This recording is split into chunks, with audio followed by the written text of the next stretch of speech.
এটাকে বলা হয়তো স্যার, মাঝখানে একটু বলে, এটাকে বলা হয়তো উপাচার্য লীগ একটা প্রতিষ্ঠিত হয়েছিল স্যার, শিক্ষক। এমনকি আমি পরে শুধু টোকাই লীগও তারা তৈরি করেছে। না, আমার কথা এইটা হচ্ছে স্বৈরাচার অথবা ফ্যাসিবাদ যে প্রক্রিয়া অর্পণ করে, এটাকে বলে ইংরেজিতে বলে লেট ফ্যাসিজম। মানে অর্থাৎ অনুন্নত দেশের ফ্যাসিজম অনুন্নত প্রকৃতির হয়, তার এফিসিয়েন্সিও কম হয়। বুঝতে পারছেন না? এটা বলার দরকার নেই। আমরা এটা তখন অনেক সময় বলতে, ফ্যাসিজম শব্দটা বলতে আমরা ভয় পেয়েছি। আমরা কিন্তু ধোয়া তুলসী নই কেউ। বুঝতে পারছেন না? আপনি যার অধীনে চাকরি করতেন, নাইমুল ইসলাম খান সাহেব, তো কই তাকে তো গ্রেপ্তার করেনি? তিনি তো জমি বেচা বিক্রি করতেছেন এর মধ্যে। এটা কি করে সম্ভব? আপনি বলছেন যে এই বর্তমান সরকার যে দুর্বল, সে তো আওয়ামী লীগের অপরাধীদের কাউকে গ্রেপ্তার করতে পারেনি।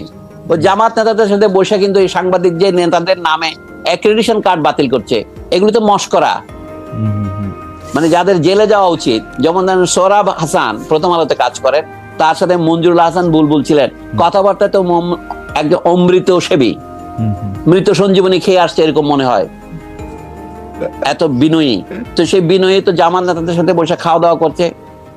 মানে এদের নাম নিতেও আমার খুব অপছন্দ হয়, তবু বলছি আবুল কালাম আজাদ, এই জাতীয় লোকগুলো বসে বসে খাচ্ছে।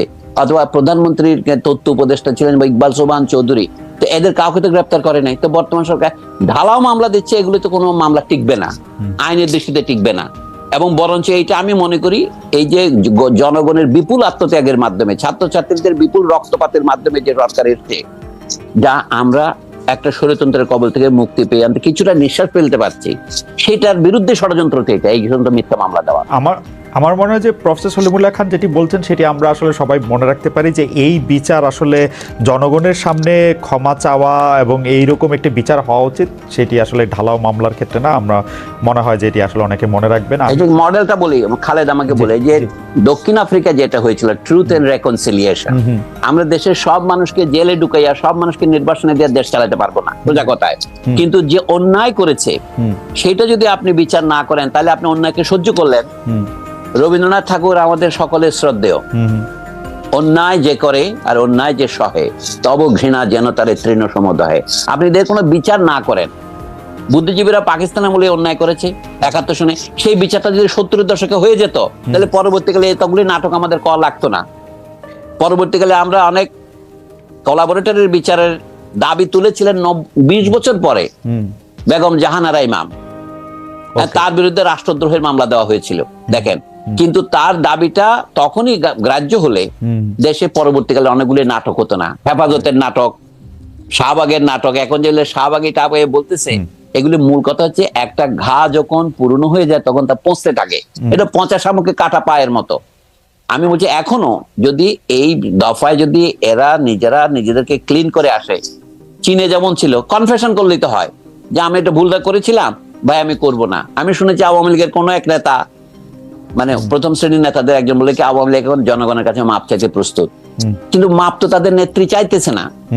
মানে চাইলেও আমাদের খুনের অপরাধের কোনো মার্জনা হয় না। রাইট, যারা খুনের সাথে হত্যার সাথে জড়িত তাদের বিচার ফৌজদারি কাটে হবে। কিন্তু রাজনৈতিক ভাবে আমি মনে করি আওয়ামী লীগ তার বৈধতা, নৈতিক বৈধতা হারিয়েছে। আওয়ামী লীগ বাংলাদেশে আর কোনদিন উঠে দাঁড়াতে পারলে আমি মনে করি যে আমাদের রাজনৈতিক পড়াশোনা যা করেছে সবই বৃথা যাবে। Right sir. স্যার, মুসলিম লীগ যেমন বিলুপ্ত হয়ে গেছে, আওয়ামী লীগও বিলুপ্তির পথে, এটা আমি দৃঢ়ভাবে বিশ্বাস করি। আওয়ামী লীগ তো ভিন্ন নামে আসবে, কিন্তু পুরনো আওয়ামী লীগ, আওয়ামী লীগ নিজে নিজেকে বিলুপ্ত করে নাই, বাকশাল করে। রাইট, তাকে আবার ফিরিয়ে দেওয়া হয়েছিল, তো সেইটা সে নিজেকে আবার দ্বিতীয় আত্মহত্যা করলো। আপনার মনে পড়ে, আমি বলি, আপনার মনে আছে শামসুর রহমানের প্রথম কবিতার বইয়ের নাম কি? প্রথম রৌদ্রকরটিতে প্রথম গান দ্বিতীয় মৃত্যুর আগে। রাইট, এই যে আওয়ামী লীগের দ্বিতীয় মৃত্যুর আগে এই প্রথম গান গেয়েছিলেন শেখ হাসিনা। স্যার, আপনি যেটা বলছেন যে আমি মানে সাংবাদিক, সাহিত্যিক, ক্রিকেটার, শিক্ষক বা সংস্কৃতি কর্মী যারা সরাসরি হত্যা বা ফৌজদারি অপরাধের সাথে যুক্ত নন, তারা যদি আসলে প্রকাশ্যে মাপ চাওয়ার মতো নিজেদেরকে ক্লিয়ার করে জায়গায় আসেন, সেটা কি স্যার সমাজের বা রাষ্ট্রের ব্যবস্থা করা উচিত, না নিজেরা করবে? কেমনে করবে স্যার এটা, যদি কেউ এটা? আমি জানি না, আমি তো তাদের একজন। আমি বলছি যে মানুষ যেটা আশা করে যে মানুষ স্বতঃস্ফূর্তভাবে এসে যখন ক্ষমা চায়, আমি যে বাংলাদেশের জনগণের ঐতিহাসিক রেকর্ড হচ্ছে বাংলাদেশের জনগণ প্রতিশোধ পরায়ণ নন। শেখ হাসিনার বিরুদ্ধে যে সমস্ত অভিযোগ আছে তার মধ্যে একটা হচ্ছে তিনি ছিলেন ভয়ানক প্রতিশোধ পরায়ণ। আল্লাহ মালুম সত্য কোনটা আমি জানি না, তবে আমার মনে হয় বাংলাদেশের জনগণ শেখ হাসিনার মতো প্রতিশোধ পরায়ণ নন। শেখ হাসিনার প্রধান সমস্যা হচ্ছে তিনি লেখাপড়া জানতেন না, আমি দুঃখের সাথে বলছি। মানে তিনি ছিলেন এটা প্রমাণ কি, তিনি খালেদা জিয়া ম্যাট্রিক পাশ করেছে কি করে নাই এই কথাটা এতবার বলতেন যে তিনি কিভাবে পরীক্ষা পাশ করেছেন সেই পরীক্ষা থেকে তাকে জিজ্ঞাসা করে নাই। মানে তিনি যেভাবে কথা বলতেন তাতে তার মধ্যে কোনো প্রজ্ঞা আছে এটা মনে হতো না। এটা অ্যাবসলিউটলি রাইট স্যার, কিন্তু তার আশেপাশে যারা ছিলেন বড় বড় সার্টিফিকেটধারী, কারো কারো পিএইচডিও আছে, 2টো 1টা 1.5টা, তারাও তো স্যার একই মানে তাকেই মনে করতেন, মানে মানে আমি জানি না মানে তাহলে ওইটা কেমনে হলো? তারা তো স্যার একটু পড়ালেখা জানতেন, শিক্ষক, সাংবাদিক, বুদ্ধিজীবী, এরা আচ্ছা এখন মানে আচ্ছা ধরেন আমার তাদের কথা বাদ দে, আমার যে বন্ধুরা বলছেন বাংলাদেশে আমরা কি কারো প্রজা, আমাকে প্রজাতন্ত্র বলা হয় কেন?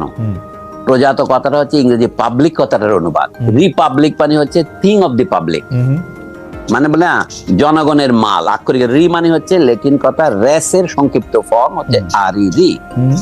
তো এখন সেইটা আমাদের বন্ধুরা যারা শিক্ষিত, একটা পত্রিকার সম্পাদক, বিশ্ববিদ্যালয়ের অধ্যাপক, অবসরপ্রাপ্ত অধ্যাপক, তারা যদি এটা বোঝে না তাহলে আপনি শেখ হাসিনার চারপাশে যারা ছিলেন তাদেরকে কি অভিযোগ করবেন? না ঠিকই আছে, এই তো আমাদের গরিব দেশের অধ্যাপকরাও দ্বিতীয় শ্রেণীর অধ্যাপক। প্রথম আলোর ডেইলি স্টার সম্পর্কে যদি একটু বলতেন যে তাদের আচ্ছা আমি বলি, প্রথম আলোতে আপনি একসময় কাজ করেছেন, প্রথম আলোতে আমি কিছুদিন লিখেছি, কিন্তু গত 16 বছরে প্রথম আলো আমার কোনো লেখা ছাপায় নাই। কিন্তু আমি প্রতিশোধ পরায়ণ নই। এই প্রথম আলো এই 2008 সনে আমার শেষ লেখা চেপেছিল। 16 বছর পর এই 2024-এ আমার একটা ইন্টারভিউ তারা প্রকাশ করেছে, আমার কোনো খবরই ছাপতো না। কিন্তু তারপরেও আমি মনে করি প্রথম আলো হচ্ছে আমাদের দেশের যত পত্রিকা আছে একটা ইনস্টিটিউশন হয়ে দাঁড়িয়েছে। তার বিরুদ্ধে যারা আক্রমণ করছে এটা আমি সমর্থন করি না। তাকে আমরা সমালোচনা করবো, পত্রিকাকে পত্রিকা আকারে সমালোচনা করবো। সে যে সমস্ত ভুল করেছে সে তো নিজে আত্মসমর্পণ করে বলেছে সেগুলো। তারা গত সামরিক সরকারের সময় 2 নেত্রীকে সরে যেতেই হবে ইত্যাদি লিখেছিলেন, পরে তিনি তার ভুল উপলব্ধি করেছেন। এখনো তা প্রথম আলো একদম নিখাদ আমি এটা বলছি না, তার মধ্যে অনেক খাদ আছে, কিন্তু একটা পত্রিকাকে মানে আক্রমণ করার জন্য তার সামনে গিয়ে গরু জবাই করতে হবে, এটা আমার মনে হয় সঠিক পন্থা নয়। গরু জিনিসটার একটা ঐতিহাসিক প্রতীকী চরিত্র আছে উপমহাদেশে। ভারতে কোনো মানুষ গরু কোরবানি করলে অথবা গরুর মাংস ট্রেনে পাওয়া গেলে তাকে পিটিয়ে মারা হচ্ছে, এই কাহিনীগুলো খবর হয় নাই। এই সাম্প্রদায়িকতা উস্কানি দেওয়ার মতো একটা প্রতীকী ঘটনা কেন আমরা ঢাকায় ঘটাবো? যারা এই পরামর্শ দিচ্ছেন তারা কি খুব বিবেচনা শক্তির পরিচয় দিচ্ছেন? কিন্তু ঢাকায় তো স্যার গরু জবাই করাটা সাম্প্রদায়িক উস্কানি না, কারণ আমরা এখানে নয়, সেটা নয়। অর্থাৎ প্রথম আলো এবং ডেইলি স্টার ভারতীয় দালাল, এইটা ডেইলি স্টারকে দিল্লি স্টার বলা যায়। সুতরাং ভারতীয় দালালদের বিরুদ্ধে গিয়ে আমি গরু জবাই করে তাদের প্রতীকী যে আপদ করবো, শব্দগুলির মধ্যে তো একটা প্রতীকী তাৎপর্য আছে। এটা যারা প্ল্যান করেছেন তারা কিন্তু এটা ভেবে চিন্তাই করেছেন না। কিন্তু স্যার অনেকে আবার বলছেন যে প্রথম আলো সম্পাদক বা ডেইলি স্টার সম্পাদক, আপনি ঠিকই বলেছেন স্যার, 2008 সালের পর থেকে আপনার লেখা ছাপে না, আরো অনেকের লেখা ছাপে না, তাদের সাথে কোনো রকম মানে সেই প্রসঙ্গে স্যার না যায়। কিন্তু ঘটনা হচ্ছে যে প্রথম আলো বা ডেইলি স্টার এটিকে খুব উইটি হিসাবে নিতে পারতো কিনা, আরেকটা গরু দিতে পারতো কিনা যে এটিও জব করে না। আমার মনে হয় সে অতটা উইটের অবকাশ তাদের নাই। আমি আমার কথাটা বললাম একটা বোঝার জন্য, প্রথম আলোকে সাপোর্ট করার জন্য তার পক্ষে গিয়ে দাঁড়িয়ে একটা স্লোগান দেওয়ার মতো আমার মেজাজ নাই। কিন্তু একই সাথে আমি বলবো কি, যেহেতু আমার সাথে প্রথম আলো ভালো ব্যবহার করেনি, লেখক হিসেবে আমাকে সমাজ থেকে একেবারে প্রথম আলো মুছে দিতে চেয়েছিল। যদি আপনাদের এই টিভি টক শো আর এই ইউটিউব না হতো, আমি হয়তো বাংলাদেশের থেকে চলেই যেতাম, মানসিকভাবে চলে গিয়েছিলাম। তবু আমি মনে করি যে এই প্রতিশোধাত্মক ব্যবহার সঠিক নয়। আমাদের দেখতে হবে আমাদের জাতীয় কল্যাণ। প্রথম আলোতে আমি বহুদিন দেখেছি, আমি শুধু সেই কৃতজ্ঞতার জন্য বলছি না, প্রথম আলোর মতো একটি ভালো পত্রিকা করেই আপনি প্রথম আলোর জবাব দিতে পারেন। আচ্ছা, তারা কি আনন্দবাজারের বিরুদ্ধে তারা কোনোদিন কিছু বলেছে? আনন্দবাজার যে সমস্ত খবর প্রকাশ করেছে, তসলিমা নাসরিন বলেছে বাংলাদেশে হিন্দুদের উপর অত্যাচার করা হচ্ছে, লিখেছে তসলিমা নাসরিন। তসলিমা নাসরিন কি আনন্দবাজারে প্রকাশিত হয়েছে বাংলাদেশে হিন্দুদের উপর অত্যাচার করা হচ্ছে? এই ধরনের সাংবাদিকতা যে আনন্দবাজার করে, প্রথম আলোর প্রধান ত্রুটি হচ্ছে সে আনন্দবাজারকে নকল করে। তা আপনারা প্রথম আলোর বিরুদ্ধে আন্দোলন করছেন, আনন্দবাজারের বিরুদ্ধেও করেন না কেন?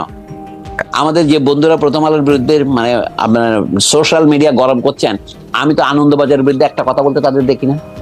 আনন্দবাজার তো স্যার আওতার বাইরে, বিদেশি স্যার, এটা কেমনে বলবো? নো আওতার বিরুদ্ধে না, নিউ ইয়র্ক টাইমসও আওতার বাইরে নয়। এটা বলে এখন, তখন বলে আপনি গ্লোবালাইজেশন।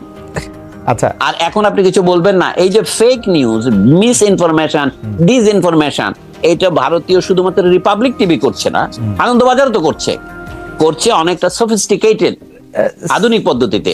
আপনার এটা আওতার বাইরে বলবেন, আমি তো আপনার মধ্যে বায়াসটা আমি আশা করি নাই ভাই। না স্যার, আমি প্রশ্নটা অন্যভাবে করতে চাই স্যার। আমি রিপাবলিক টিভির কথা যখন আপনি বললেন, রিপাবলিক টিভিতে যখনই যা কিছু প্রচারিত হয় এটা দেখেই বোঝা যায় এটা এক্সাজারেটেড। কেউ কোনোদিন, এমনকি ভারতীয় লোকজনেরও রিপাবলিক টিভিকে কখনোই মানে খুব সিরিয়াস হিসাবে নেয় না। আমরা কেন ভারতীয় মিডিয়াকে এত সিরিয়াস ভাবে নিব? বা আচ্ছা, ভারতের হিন্দুস্তান টাইমস অথবা দি হিন্দু, এইগুলি তো আন্তর্জাতিক খ্যাতি সম্পন্ন পত্রিকা, তাই নয় কি? রাইট। তো দি হিন্দুতে কি খবর হয়েছিল? আমাকে তো 3 দিন হিন্দুতে চিফ অ্যাডভাইজার বানিয়ে রেখেছিল, 5 আগস্ট থেকে 8 আগস্ট পর্যন্ত। ডক্টর মোহাম্মদ ইউনূস শপথ নেওয়ার আগে পর্যন্ত আমি 3 দিন তো মানে হিন্দুর চোখে চিফ অ্যাডভাইজার ছিল। এই যে তার মানে বোঝা যাচ্ছে কি নিউজের ভিত্তি কত দুর্বল। কোন রকমের খবর না নিয়ে তারা খবর ছেপে দেয়। যেহেতু হিন্দুতে ছেপেছে, সারা ভারতের বিভিন্ন পত্রিকা অন্যান্য হিন্দি ভাষায়, অহমিয়া ভাষায়, উড়িয়া ভাষায় ছাপা হয়েছে।